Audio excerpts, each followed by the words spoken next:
안녕하세요. 썰어 채널입니다. 여러분은 퇴직을 꿈꿔본 적 있으신가요? 아침 알람 소리에 시달리지 않아도 되고, 상사 눈치 보지 않아도 되고, 그저 하고 싶은 일만 하면서 살 수 있는 그 달콤한 상상 말입니다.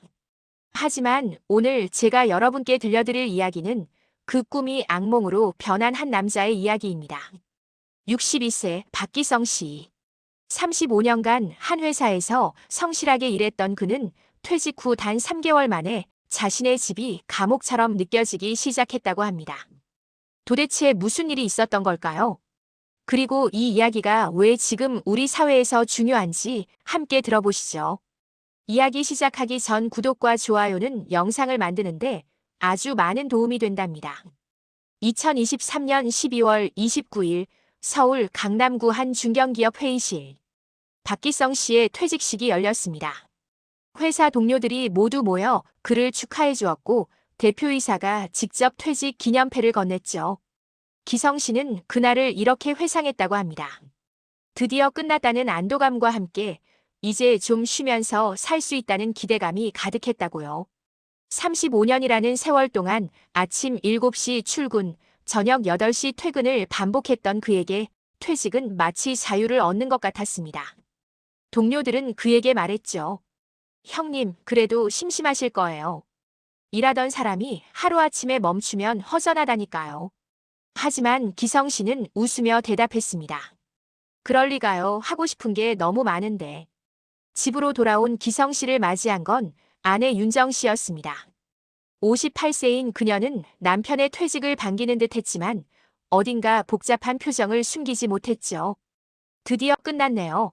이제 집에서 좀 쉬세요. 그 말 속에는 기대와 걱정이 동시에 담겨 있었습니다. 사실 윤정 씨는 지난 30년간 자신만의 생활 리듬을 만들어 왔습니다. 남편이 출근하면 집안일을 하고 오후에는 친구들을 만나거나 취미 생활을 즐기고 저녁에 남편이 돌아오면 식사를 준비하는 패턴이었죠. 그런데 이제 남편이 하루 종일 집에 있게 된다는 것. 그것이 무엇을 의미하는지 윤정 씨는 본능적으로 알고 있었습니다. 첫 주는 괜찮았습니다. 기성 씨는 밀린 드라마를 보고 오랜만에 낮잠도 자고 친구들과 술도 한잔했죠. 하지만 문제는 그 다음부터였습니다. 퇴직 3주차. 기성 씨는 아침 9시에 일어나 TV를 켜고 뉴스를 보기 시작했습니다. 점심을 먹고도 TV 앞에 앉아 있고 저녁이 되어도 리모컨을 놓지 않았죠. 윤정 씨는 처음엔 참았습니다. 평생 일했으니 좀 쉴 수도 있지 않나 싶었거든요. 하지만 일주일, 2주일, 한 달이 지나도 남편의 모습은 변하지 않았습니다. 어느 날 오후 윤정 씨가 장을 보고 돌아왔을 때였습니다. 남편은 아침에 나갈 때와 똑같은 자세로 똑같은 소파에 똑같이 TV를 보고 있었죠. 하루 종일 뉴스만 보고 앉아 있을 건가요? 윤정 씨의 목소리에는 짜증이 묻어났습니다. 기성 씨는 대답했죠. 좀 쉬면 안 돼? 평생 일했는데. 이 말 한마디가 윤정 씨를 폭발시켰습니다. 쉬는 것도 한도가 있다는 걸 모르냐고 당신이 집에 있으니 내 리듬이 다 깨져버렸다고 소리쳤죠. 실제로 통계청 자료에 따르면 60대 이상 남성의 퇴직 후 우울증 발병률이 40%를 넘는다고 합니다. 그리고 그중 상당수가 배우자와의 갈등을 경험한다고 하죠. 기성 씨의 하루는 점점 무의미해졌습니다. 아침에 일어나도 할 일이 없고 아내는 자꾸만 눈치를 주고 친구들은 다들 바쁘고 그는 자신이 회사에서만 가치 있는 존재였다는 걸 깨닫기 시작했습니다. 어느 날 윤정 씨는 시장에서 친구를 만났습니다. 친구가 물었죠. 남편 퇴직하고 어때? 윤정 씨는 한숨을 내쉬며 대답했습니다. 우리 남편은 하루 종일 멍하니 있고 말도 없어. 나 혼자 사는 것 같아. 친구가 말했죠. 남자들은 퇴직 후에 다 그래. 근데 그걸 잡아줘야 해. 안 그러면 사람 망가져. 이 말이 윤정 씨의 가슴을 찔렀습니다. 남편이 망가지고 있다는 것을 사실 그녀도 알고 있었으니까요. 하지만 어떻게 해야 할지 몰랐습니다. 잔소리를 하면 싸움이 되고 그냥 놔두면 남편은 더 무기력해지고 퇴직 2개월 차 두 사람의 대화는 하루에 10마디도 되지 않았습니다. 그리고 이 침묵이 더 큰 비극의 시작이었습니다. 퇴직 3개월 차. 기성 씨는 어느 날 문득 생각했습니다. 나는 도대체 뭐 하고 있는 거지? 그날 밤 그는 컴퓨터를 켜고 구인 사이트에 접속했습니다. 경력 35년, 관리직 경험 있음, 성실함. 이력서를 작성하면서 그는 자신감이 생겼습니다. 이 정도 경력이면 어디든 환영받을 거라고 생각했죠. 하지만 현실은 달랐습니다. 채용 공고마다 나이 제한이 붙어 있었습니다. 50세 이하 우대, 40대까지 지원 가능, 젊고 패기 있는 인재 모집. 62세인 그에게 지원할 수 있는 곳은 단 한 곳도 없었습니다. 한국고용정보원 자료에 따르면 60세 이상 재취업 성공률은 12%에 불과하다고 합니다. 그나마도 대부분이 단순 노무직이죠.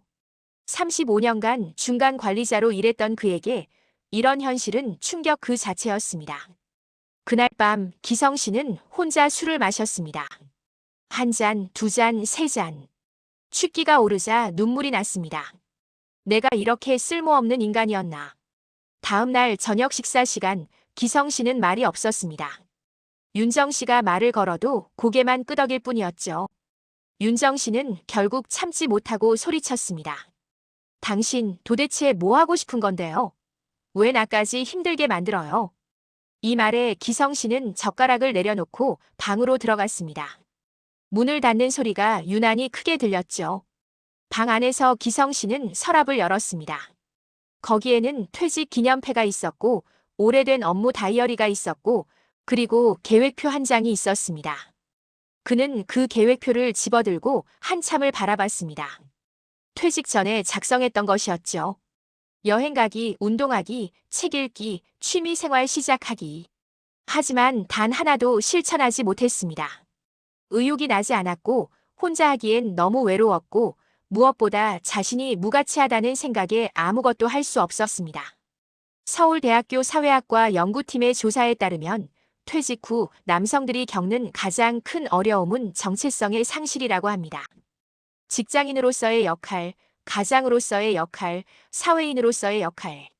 이 모든 것이 퇴직과 함께 사라지면서 자신이 누구인지조차 모르게 된다는 것이죠. 기성 씨가 바로 그런 상태였습니다. 그날 밤 윤정 씨는 닫힌 방문 앞에서 한참을 서 있었습니다. 노크를 하려다가 손을 내렸다가를 반복했죠. 그녀도 알고 있었습니다. 남편이 아프다는 것을. 하지만 어떻게 다가가야 할지 몰랐습니다. 두 사람 사이의 거리는 방문 하나를 사이에 두고 점점 더 멀어지고 있었습니다. 퇴직 4개월 차, 봄이 찾아왔습니다. 기성 씨는 그날도 산책을 나갔습니다. 집에만 있으면 답답해서 매일 오후 2시쯤 집 근처 공원을 걷는 게 유일한 일과였죠. 벤치에 앉아 사람들을 바라보고 있을 때였습니다. 누군가 옆에 앉으며 말을 걸었죠. 박 부장님 아니세요?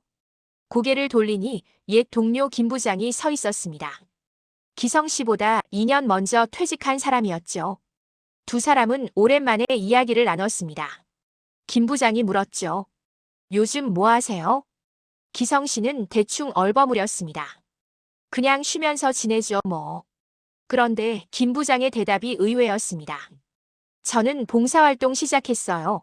집에만 있으면 미쳐버리잖아요. 기성 씨는 놀랐습니다.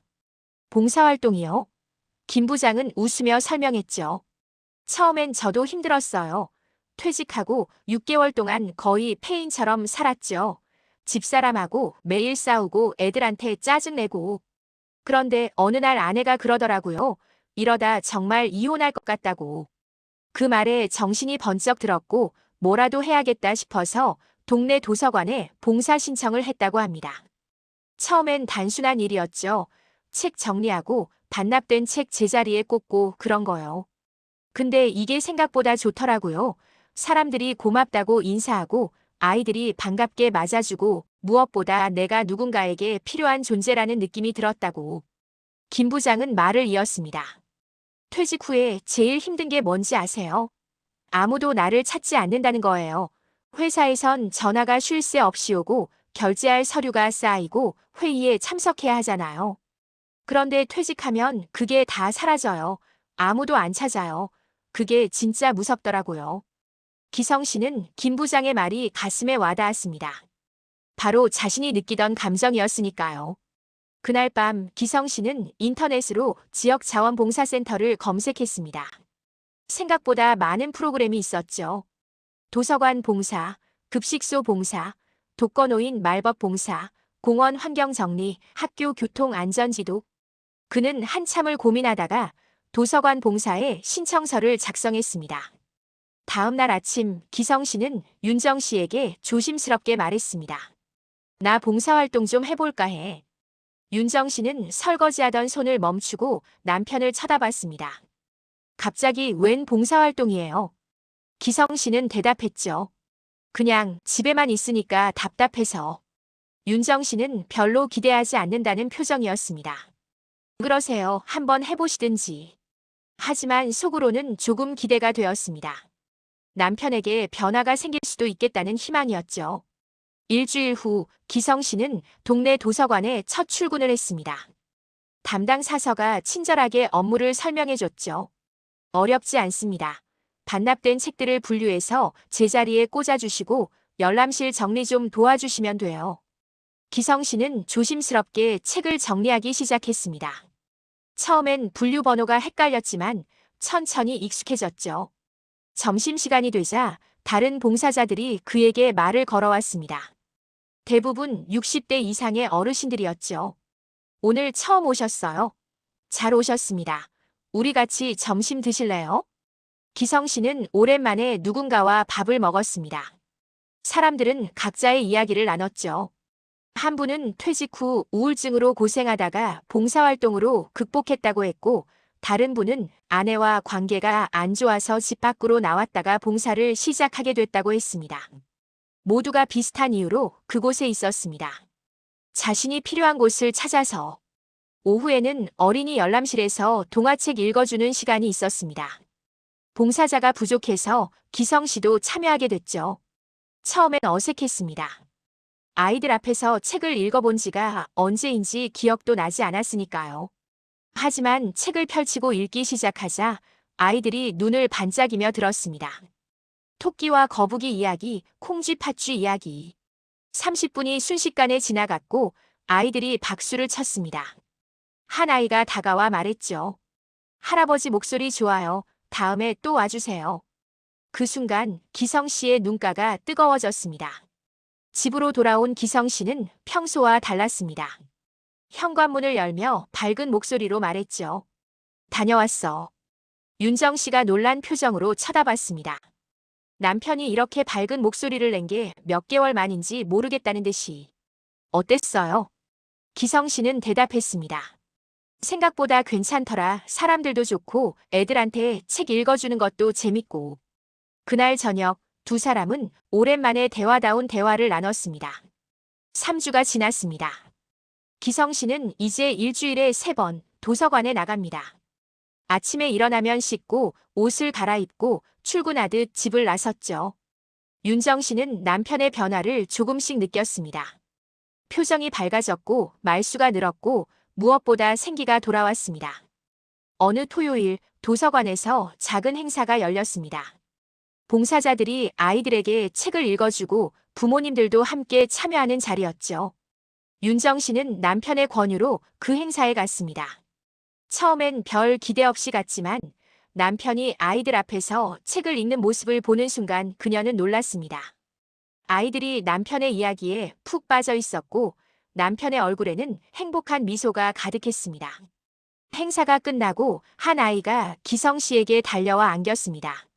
할아버지, 다음에 또 와주세요. 윤정 씨는 그 모습을 보며 눈시울이 붉어졌습니다. 남편이 이렇게 행복해하는 모습을 본 게 정말 오랜만이었으니까요.